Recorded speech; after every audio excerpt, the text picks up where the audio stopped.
वेळापूरला तीर्थक्षेत्रामध्ये घ्यावं आणि शक्तिपीठ महामार्गाच्या त्या आराखड्यात घ्यावं, जेणेकरून वेळापूरला सुद्धा शक्तिपीठाचा एक दर्जा द्यावा. ही MIDCची एक मागणी की माळशिरस तालुक्यात एक मोठी MIDC व्हावी आणि ती MIDC अशी व्हावी की ह्या शक्तिपीठ महामार्गाला जवळ असावी. तर आमच्या तालुक्यात MIDC झाली, ती शक्तिपीठा मार्गाच्या नादाने जर ती देशाशी जोडली गेली तर आमच्यातल्या युवकांना खूप मोठा त्याचा फायदा होणार आहे. समुद्र नाही आहे, आमच्याकडे रेल्वे नाही आहे, तरी आमचा आमची एक ही मेन लाईन ठरू शकणार आहे या शक्तिपीठ महामार्गाची. शेती उत्पन्न होणार आहे, उत्पादन ते आम्हाला बाहेर पाठवायला अतिशय ह्या महामार्गातनं सोपं जाणार आहे. जे शेतकरी पहिल्यांदा आपली शेतजमीन हँडओव्हर करतील त्यांना डायरेक्ट कलेक्टर साहेब 25% रक्कम जादा ॲडिशनल देऊ शकतात. तिथं मात्र त्या जमिनीचाच दर कमी असल्यामुळं तुम्ही तिथं 4 पट जरी लावली तर ते तुम्हाला दिसताना इतर गावाच्या तुलनेत ते कमी दिसणार आहे. पुरंदरचा एअरपोर्ट आणि समृद्धी महामार्ग या दोन्हीच्या पटीत त्याप्रमाणे आम्हाला देण्यात यावा अशी आमची मागणी आहे.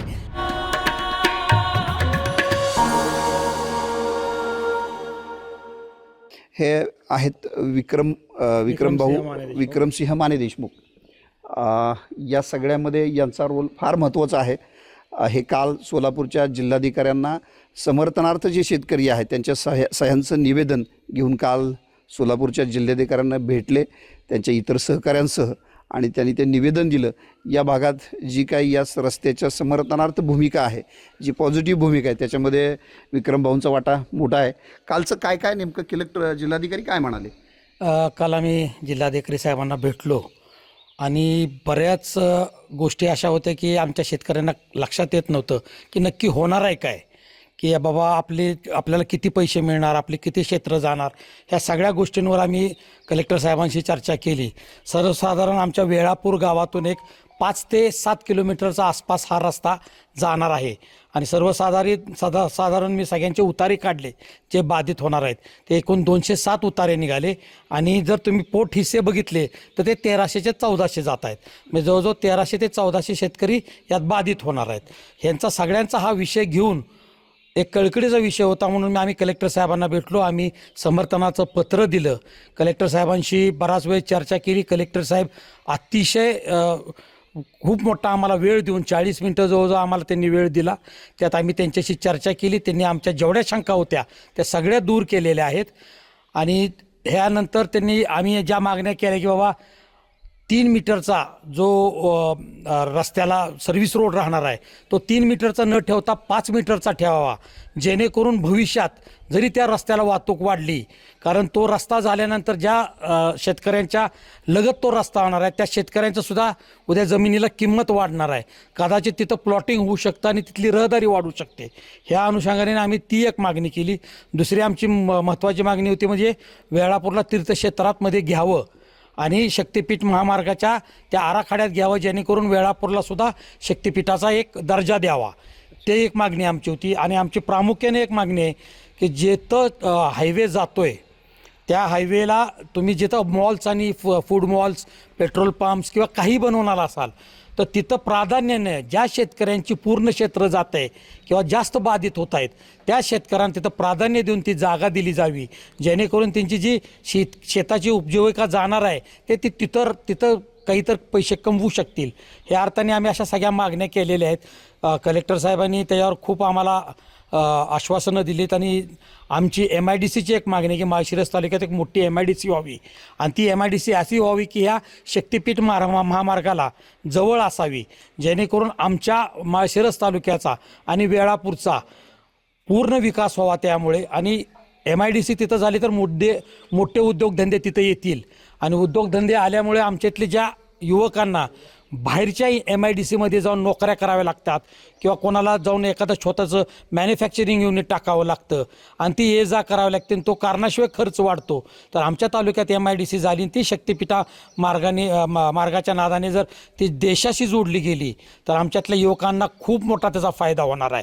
बऱ्याच आमच्यातल्या शेतकऱ्यांना हे कळत नाही की शक्तिपीठ महामार्गामुळं पुढं येणाऱ्या भविष्यातील पिढ्यांना त्याचा किती फायदा होईल. आज त्यांना ते लक्षात येत नाही. ते ज्यावेळेस त्यांना लक्षात येईल त्यावेळेस बरेचसे जे विरोध करतायत ते सुद्धा त्यातून बाहेर पडतील आणि समर्थन करायला सुरू करतील असं मला वाटतंय. बघा, जाणतेपणा काय असतो, गेली 3-4 मिनटं ते बोलत होते.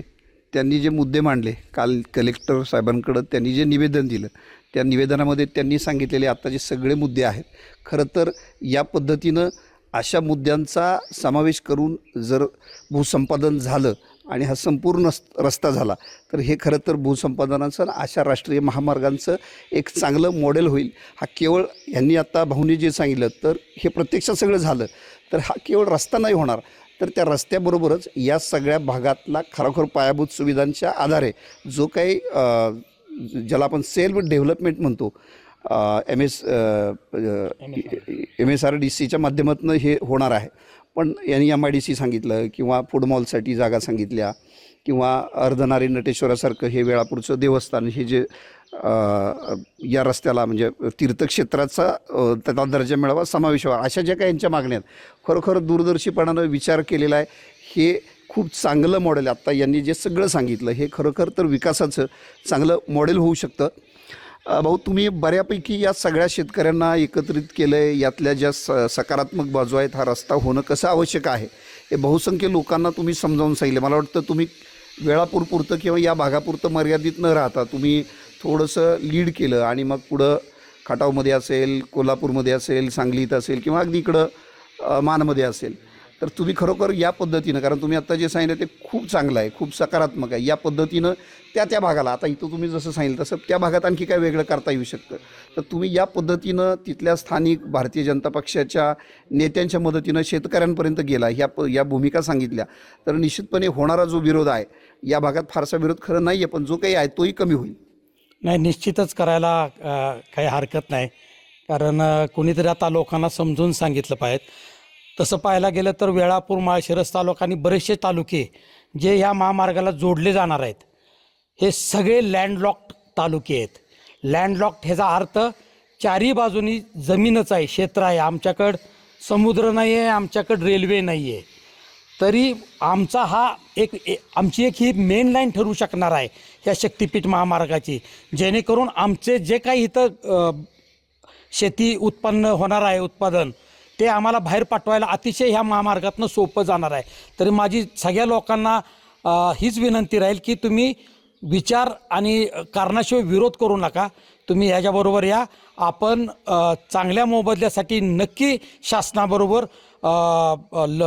हे करूया, मागणी करूया.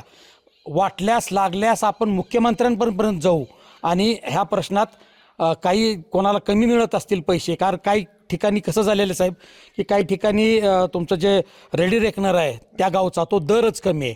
काय गावात असं झालेलं आहे की त्या गावातल्या लोकांनी जी पड होती म्हणजे पोट खराब, ती पोट खराब सातबाऱ्यातनं काढलेली नाही आहे, त्यामुळे त्या क्षेत्राला किती मिळेल, काय मिळेल ही सुद्धा शंका होती. पण काल कलेक्टर साहेबांनी आम्हाला तेही आश्वासन दिलं की आम्ही जागेवर येणार, जागेवर तुमच्या शेताची पाहणी करणार. जर तुमच्या क्षेत्रात पीक पाणी जर उभे असेल तर त्याच्याप्रमाणेच आम्ही त्याची नोंद घेणार.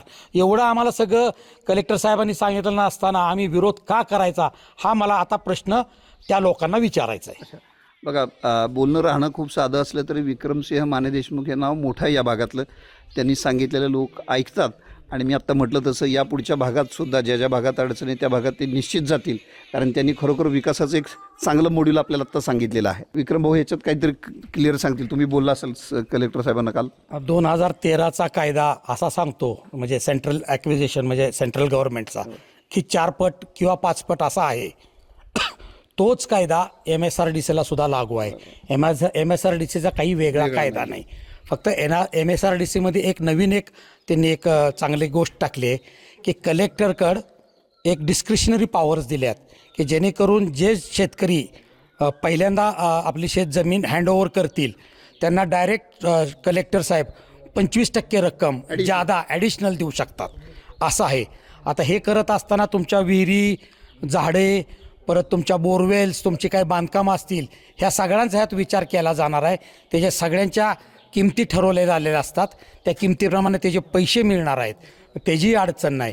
आणि दोन पट नाही आहे, हे 4-5 पटीनंच असतं. फक्त जिथं रेडी रेकनरचा दर कमी आहे तिथं मात्र त्या जमिनीचा दर कमी असल्यामुळं तुम्ही तिथं 4 पट जरी लावली तर ते तुम्हाला दिसताना इतर गावाच्या तुलनेत ते कमी दिसणार आहे. तर तसं जरी असलं तरी आम्ही त्याची पण मागणी केली कलेक्टर साहेबांना की बाबा निमगावचा रेडी रेकनरचा रेट कमी आहे, तर तुम्ही निमगावला ज्यावेळेस मोबदला द्याचाल तर आमचा फुल सपोर्ट आहे, आमची सॉलिडॅरिटी वी स्टँड विथ निमगावच्या शेतकऱ्यांबरोबर, की त्यांना आम्हाला जो दर मिळतो तसाच त्यांनाही दर मिळावा.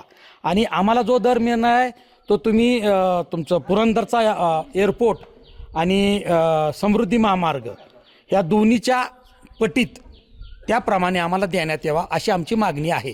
तशी मागणी केलेली आहे आपण.